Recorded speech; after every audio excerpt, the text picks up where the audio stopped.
J'appelle les crédits du compte spécial contrôle de la circulation et du stationnement routier inscrits à l'état B. Et donc, je suis saisi d'un amendement 1131. Monsieur Pajot, Monsieur Chenu. Monsieur Chenu. Oui, merci, Monsieur le Président. On a bien compris que la politique du tout radar trouvait ses limites et qu'aujourd'hui, cette politique du tout radar était en réalité la capacité pour l'État de se remplir davantage les caisses. C'est un énième volet, finalement, de ce qui consiste à transformer les automobilistes en cash machine. Et les débats qui nous animent sur les hausses des carburants en sont un autre de ces exemples.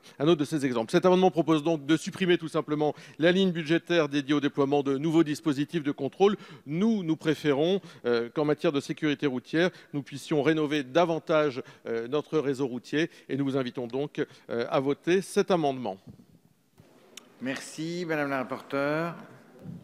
Oui, Monsieur le Président, votre amendement en fait vise à supprimer le financement des radars et il me paraît infondé. Il me paraît infondé pour plusieurs raisons. D'abord, la première, c'est votre argument selon lequel le gouvernement installe des radars simplement pour dégager des recettes budgétaires est non seulement faux, mais il relève également de la démagogie.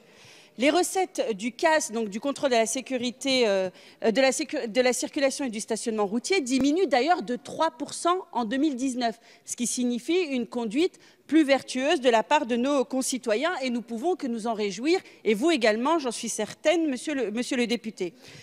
L'objectif des radars est bien de contribuer à la diminution du nombre de morts et d'accidentés sur les axes routiers.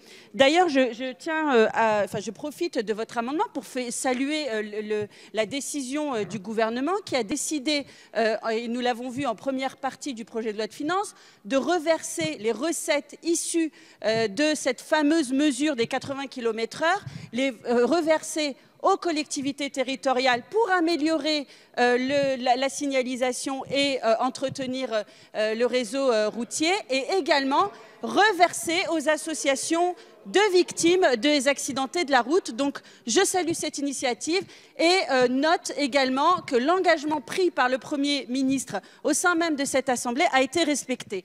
Votre amendement n'a pas été soumis à la commission, donc c'est pourquoi Monsieur Gros et moi-même émettons un avis personnel défavorable. Merci. Monsieur le ministre. Même avis. Monsieur Chenu a demandé la parole.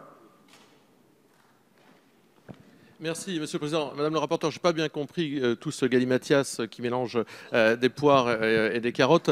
Simplement, je vous inciterai à être très modeste en ce qui concerne les chiffres de la sécurité routière.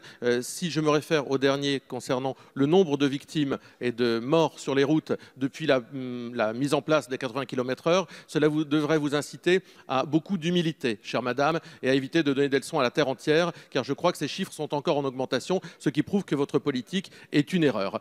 Pour le reste, votre argument de rejet de l'amendement parce qu'il n'a pas été présenté en commission, écoutez, je vous invite à revoir le parcours législatif, la façon dont notre travail de parlementaire doit s'effectuer. Il est présenté en séance, chère madame. Ce n'est donc pas un argument pour rejeter un amendement qu'il ne soit pas passé en commission. Je vous invite là aussi à faire preuve d'un peu d'humilité. Monsieur Di Filippo a demandé la parole.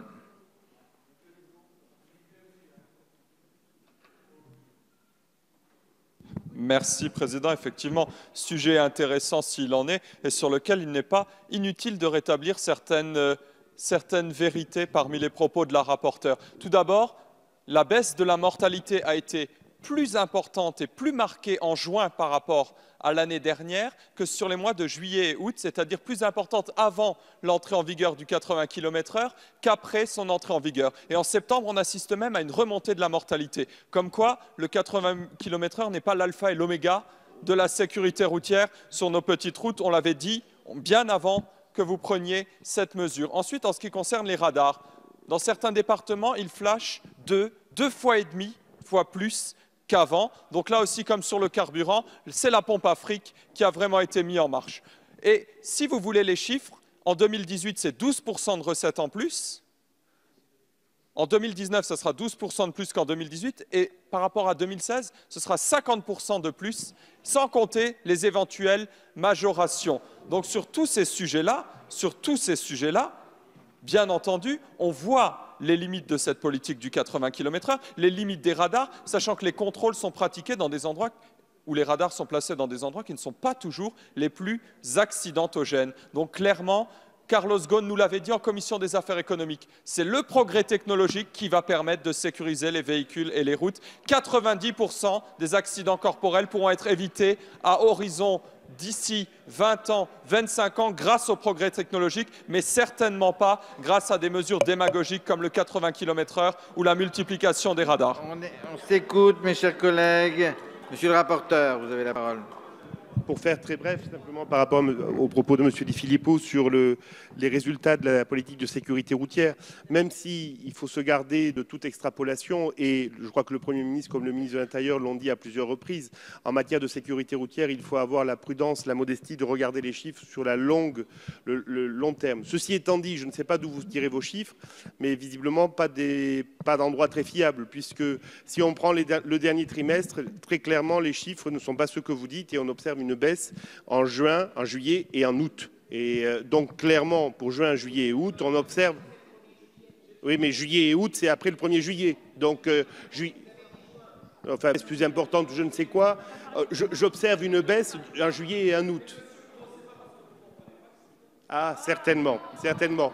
Donc, on va supposer que c'est cela. On s'écoute, mes chers collègues. Donc, clairement, juste une petite rectification. Alors, je vais mettre aux voix l'amendement qui fait l'objet d'un avis défavorable de la Commission et du Gouvernement. Qu'est-ce qui est pour? Contre? Il est rejeté. Alors, ultime amendement défendu, le 829, Monsieur Cordier, défendu. Avis de la Commission sur le 829, défavorable. Du Gouvernement également, défavorable. Monsieur le Ministre? 829, défavorable. Je mets donc au voie l'amendement qui est pour, contre, rejeté. Je mets au voie les crédits du compte spécial contrôle de la circulation du stationnement routier qui est pour, contre. Les crédits sont adoptés.